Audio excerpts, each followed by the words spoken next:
Covid பீரியடுல 2020வது வருஷத்துல சாத்தான்குளம் காவலர்களால எங்க அப்பாவும், என் தம்பியும் விசாரணைங்கிற பேர்ல அழைச்சிட்டு போய் கொடூரமா தாக்கப்பட்டு 2 பேருமே இன்னொரு கொலை பண்ணிட்டாங்க அவங்க.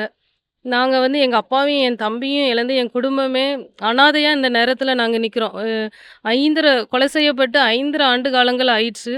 எங்களுக்கு நீதிக்காக நாங்க இன்னைக்கு வர நீதிமன்றத்தின் வாசல்ல நாங்க குடும்பமா காத்துக்கிட்டு இருக்கோம். எங்களுக்கு அ வ வாசல்ல அலைஞ்சுக்கிட்டு எங்களுக்கான நீதிக்காக அலைஞ்சு எங்களுக்கு இது நீதி விரைவா கிடைக்கும்னு சொல்லி நம்பிக்கையில நாங்க அலைஞ்சுட்டு இருக்கிறோம்.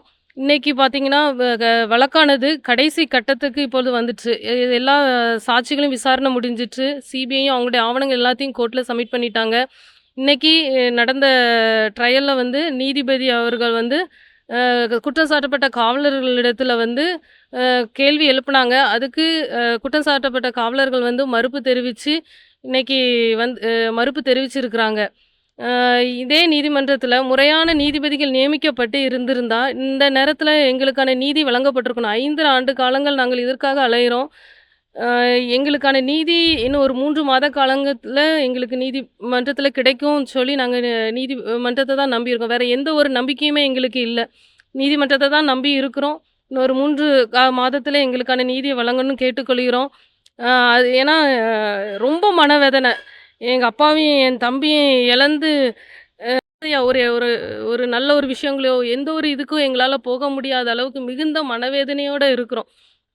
அது மட்டும் இல்லாம, இப்போ அ ஏ1 குற்றம் சாட்டப்பட்ட ஏ1 ஸ்ரீதருக்கு வந்து சுப்ரீம் கோர்ட்ல ஜாமீன் வெளி அ வெளிய போய் மருத்துவம் செஞ்சுக்கலான்னு சொல்லி ஜாமீன் வழங்கப்பட்டிருக்கதா நாங்க கேள்விப்பட்டோம். அ எவ்வளோ ஒரு கொடூரமான குற்றம் செய்யப்பட்டாலும், அவனுக்காக வெளிய போயி மருத்துவம் செய்வதற்கான உரிமை அவனுக்கு இருக்குது.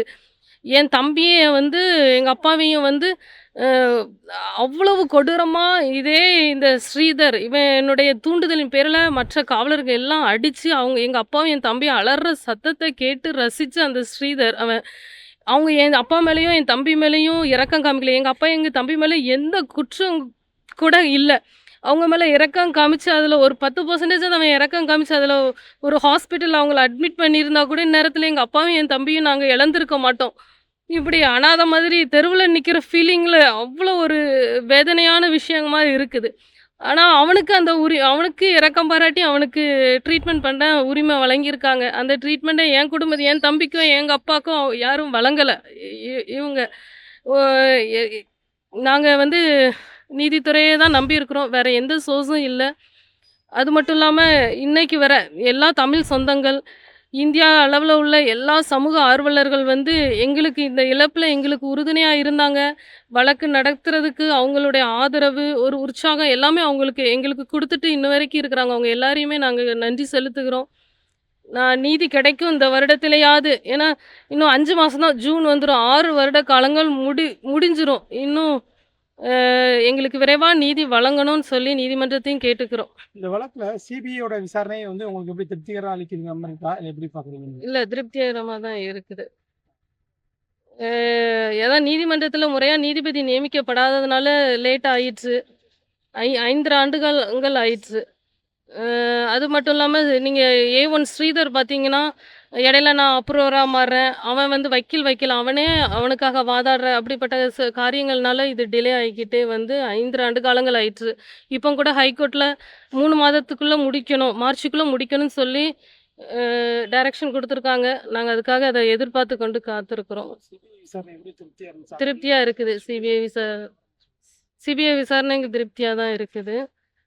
ஆனா கொஞ்சம் விரைவா எங்களுக்கு முடிச்சு குடுக்கணுன்ட்டு நாங்க கேட்குறோம். நான் நீதி நீதி எங்களுக்கு கிடைக்கல. விசாரணை முடிஞ்சிருச்சு. ஆனா நாங்க இன்னும் நீதி கிடைக்கலையே. இன்னும் நீதிமன்றத்து வாசல்ல தான் நாங்க காத்துக்கொண்டு இருக்கிறோம். அத கொஞ்சம் வேகமா எங்களுக்கு பண்ணி குடுத்தா நல்லாருக்கும். இப்ப நீங்க இந்த கேஸுக்கு வர்றப்ப அந்த காவல்துறையோட நடவடிக்கை உங்களுக்கு எப்படி இருக்கு? இப்ப நீங்க வாரீங்க, போறீங்க. இப்ப கோர்ட்டுக்கே வாரீங்க. இப்ப மத்த காவல்துறையோட நடவடிக்கை உங்களுக்கு எது மாதிரி இருக்கு? அத பார்க்கும்போது மன வருத்தமா இருக்கும். ஏன்னா, அவங்க வந்து இன்னுமே அந்த குற்றம் சாட்டப்பட்டவங்கள வந்து அவங்களுடைய குடும்பமா தான் இன்னும் நெனைக்கிறாங்க. நம்மள பாயிண்ட் பண்ணி நம்மள பார்த்துக்கிட்டே இருக்கிறது. ஏதாவது கமெண்ட் பேசுறாங்க. நம்மளுக்கு காதுகள் கேட்கல. ஆனா, அவங்களுக்கு வந்து இப்ப அந்த குற்றம் சாட்டப்பட்ட அந்த காவலர்களுக்கு அவங்க சுதந்திரமா ஆ அவங்க ஃபேமிலியோடயே எல்லாரு கூடயும் இருக்க அலோவ் பண்றாங்க. இருக்கட்டும். அது அவங்களுக்கு உரிமைன்னே வச்சுக்குவோம். ஆனா இதே போல மத்த குற்ற செயல்ல ஈடுபட்ட குற்றவாளிகளுக்கு இதே போல குடுக்காங்களா? அது இல் அது வந்து இல்ல. இதே எஸ்கார்ட் வர்றவங்க, அவங்க மத்தவங்களுக்கெல்லாம் குடுக்குறதில்ல. இவங்களுக்கு ஸ்பெஷலா குடுக்கும் பொழுது, இதே என் தம்பி, என் அப்பாக்கு இவங்க ஒரு இரக்கம் காமிச்சிருந்திருக்கலாம்ல.